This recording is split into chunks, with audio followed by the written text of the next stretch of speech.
Donc Mathieu nous a encore une fois parlé des créateurs, et ben moi je vais vous parler des destructeurs. Donc j'ai choisi de parler aujourd'hui d'une période assez peu étudiée de l'histoire des Européens, en tout cas assez peu étudiée et assez peu claire, en tout cas pour nous en France et généralement à l'Ouest.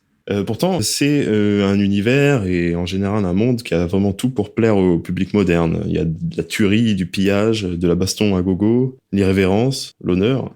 Pourquoi je dis Ça ça? plairait au public type ceux qui aiment Game of Thrones, alors. C'est ce que tu es en Oui, train d'essayer de typiquement. dire. Et ceux qui aiment Vikings, etc. Et je dis ça parce que de plus en plus, enfin, en fait, les gens ont toujours leur imagination qui est captivée par, enfin, dernièrement, on avait des fixettes sur les Vikings, enfin, ça continue encore, sur les pirates des Caraïbes et d'ailleurs, sur les cow-boys, le Far West, tout ça. Et en fait, en général, les gens, ils adorent dès que ça parle d'anarchie et de retour à, disons, à l'état un peu non civilisé des Européens. Donc ça fascine un peu les gens, parce que c'est pas leur quotidien, c'est pour ça, sûrement. Et quand je parle d'état originel des Européens, je parle de banditisme et de pillage en bande de potes. Donc les gens aiment à se rappeler qu'il fut une époque où ils n'étaient soumis ni au salariat ni aux embouteillages.